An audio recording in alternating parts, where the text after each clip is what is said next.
Hello, ఈ విశ్లేషణకు స్వాగతం. ఈరోజు మనం పవర్ మార్కెట్స్కి సంబంధించి ఒక చాలా కాంప్లెక్స్ అయిన కానీ అంతే ఇంట్రెస్టింగ్ అయిన లాజిస్టికల్ ప్రాబ్లంని డీకోడ్ చేద్దాం. అదేంటంటే, అసలు విద్యుత్ గ్రిడ్ అనే ఈ పెద్ద టోల్ రోడ్స్ని వాడినందుకు డబ్బులు ఎలా వసూలు చేయాలి? అలాగే పవర్ ట్రాన్స్మిట్ అవుతున్నప్పుడు దారిలో కొంత ఎనర్జీ లాస్ అవుతుంది కదా, ఆ లాస్ట్ కార్గోకి బాధ్యత ఎవరిది? టెక్నికల్గా చెప్పాలంటే ఈ రెండు సమస్యలనే ట్రాన్స్మిషన్ ప్రైజింగ్ ఇంకా లాస్ అలొకేషన్ అనే అంటారు. ఇవి వినడానికి సింపుల్గా అనిపించినా దీని వెనుక పెద్ద కథే ఉంది.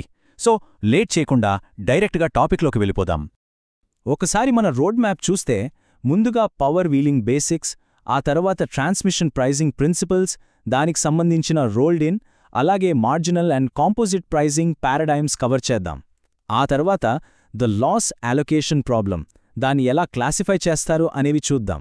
బేసిక్గా ముందు ఆ భౌతిక వైర్లకి ధర ఎలా కట్టాలి, ఆ తర్వాత పవర్ లాస్కి ఎవరు పే చేయాలి అనేది మనం ఈరోజు డిస్కస్ చేయబోతున్నాం. రైట్, ముందుగా మొదటి section, basics of power wheeling. అసలు ఈ గ్రిడ్ ప్రపంచంలో మనం రెగ్యులర్గా వాడే కొన్ని టర్మ్స్ని క్విక్గా రీక్యాప్ చేసుకుందాం. ఇక్కడ మనం మెయిన్గా మాట్లాడుకోవాల్సిన పదం పవర్ వీలింగ్. దీన్ని చాలా సింపుల్గా అర్థం చేసుకోవాలంటే ఒక డెలివరీ ట్రక్ని ఊహించుకోండి. సరుకులు మనవే, వాటిని కొనేది వేరొకరు. కానీ ఆ సరుకులు పంపడానికి మనం వెళ్లే ఆ హైవే నెట్వర్క్ ఉంటుంది కదా, అది ఇంకొకరిది. ఎగ్జాక్ట్గా అలాగే ఒక సెల్లర్ నుండి బయ్యర్కి కరెంటు పంపడానికి మధ్యలో థర్డ్ పార్టీ వైర్లను వాడటమే ఈ పవర్ వీలింగ్. ఇప్పుడు ఒక ఆసక్తికరమైన పాయింట్కి వద్దాం. అసలు కరెంట్ నిజంగా ఒక చోట నుండి ఇంకో చోటికి ఫిజికల్గా ట్రావెల్ చేస్తుందా, లేక ఒక పైపులో ఒకవైపు నీళ్లు నింపి మరోవైపు తీసుకున్నట్టుగా కేవలం డిస్ప్లేస్ అవుతుందా? ఇదొక పెద్ద డిబేట్. పవర్ అనేది గ్రిడ్లో ఒక చోట ఇంజెక్ట్ చేసి ఇంకో చోట విత్డ్రా చేస్తాం.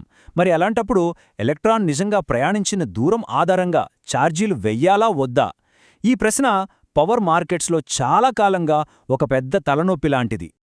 ఓకే, ఇప్పుడు సెక్షన్ 2, ట్రాన్స్మిషన్ ప్రైసింగ్ ప్రిన్సిపల్స్. అసలు ఈ నెట్వర్క్ అనే టోల్ రోడ్కి ధరలను ఎలా డిసైడ్ చేస్తారో ఆ నియమాలను చూద్దాం.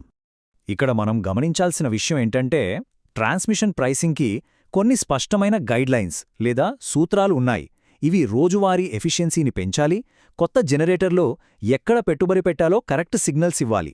కానీ ప్రాబ్లం ఎక్కడొస్తుందంటే, మనకు ఒకవైపు చాలా ఖచ్చితమైన కాంప్లెక్స్ ఇంజనీరింగ్ మోడల్ కావాలి, ఎట్ ద సేమ్ టైం అది అందరికీ ఈజీగా అర్థమయ్యేలా సింపుల్గా ఉండాలి, పారదర్శకంగా ఉండాలి, ముఖ్యంగా పొలిటికల్గా ఇంప్లిమెంట్ చేసేలా ఉండాలి.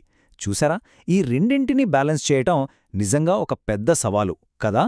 మనం ఈ ప్రైసింగ్ స్కీమ్లని, వాటిని ఎప్పుడు లెక్కిస్తారు అనే దాన్ని బట్టి రెండు రకాలుగా కేటగరైజ్ చేయొచ్చు. ఫస్ట్ది ఎక్స్ యాంటే స్కీమ్స్, అంటే కరెంట్ ఫ్లో జరగకముందే మనకు ఛార్జీలు ముందుగానే తెలిసిపోతాయి. ఇక రెండోది ఎక్స్ పోస్ట్ స్కీమ్స్, అంటే పవర్ ఫ్లో అంతా జరిగిపోయాక ఆ రియల్ టైం డేటా ఆధారంగా పక్కాగా లెక్కించే పద్ధతులన్నమాట. మూడవ సెక్షన్కి వద్దాం, రోల్డ్ ఇన్ ప్రైజింగ్ పారాడైమ్స్, అంటే ఎప్పుడో పాతకాలంలో నిర్మించిన నెట్వర్క్ ఆస్తుల ఖర్చులన్నిటినీ కలిపి ఒకేసారి ఎలా వసూలు చేస్తారు అనే విధానం గురించి ఇప్పుడు మాట్లాడుకుందాం. రైట్, ఇందులో ఫస్ట్ చాలా సింపుల్ అయిన పద్ధతి పోస్టేజ్ స్టాంప్ మెథడ్. పేరు వినగానే మీకు అర్థమైపోయి ఉంటుంది. పోస్టల్ స్టాంప్ లాగానే ఇక్కడ దూరంతో పనిలేదు, ఎక్కడికైనా ఒకటే ఫ్లాట్ ఫీజుంటుంది. వినడానికి చాలా ఈజీగా ఉంది కదా, కానీ దీనిలో ఒక పెద్ద ప్రాబ్లం ఉందండి.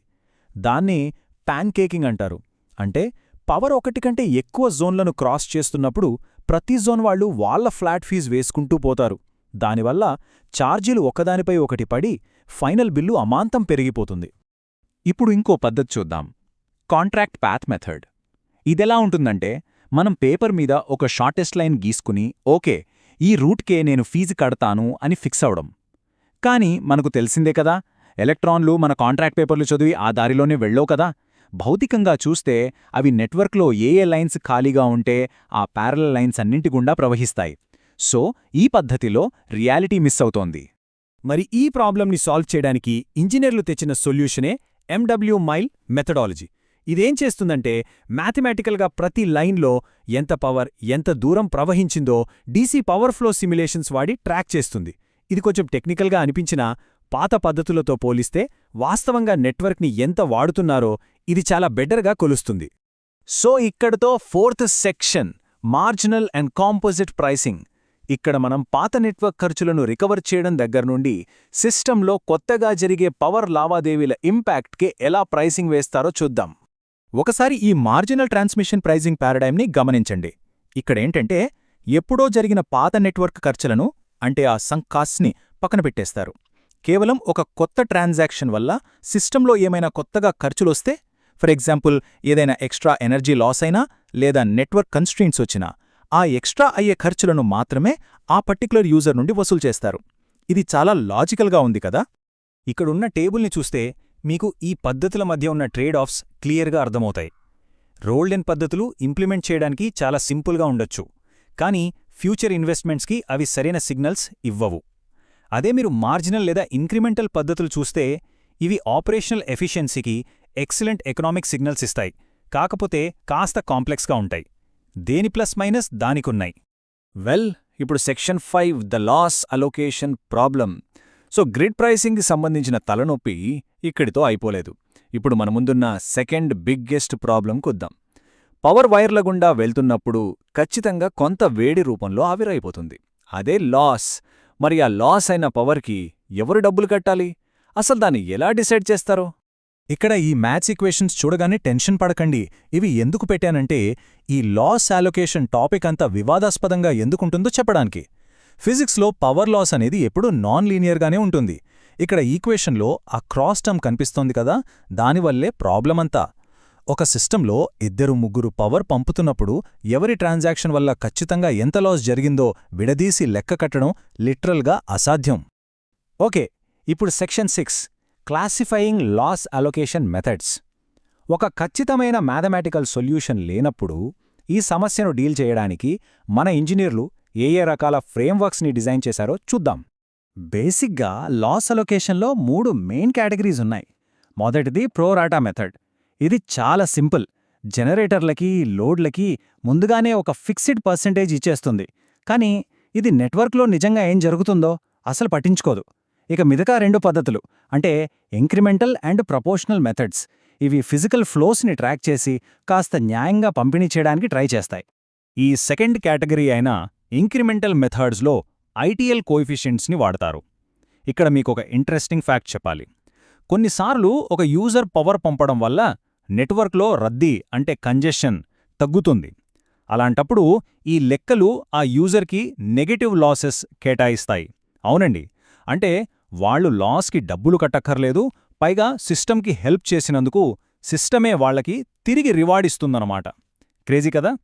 ఈ మ్యాట్రిక్స్లో పద్ధతులను కంపేర్ చేసి చూస్తే మనకొక విషయం చాలా క్లియర్గా అర్థమవుతుంది.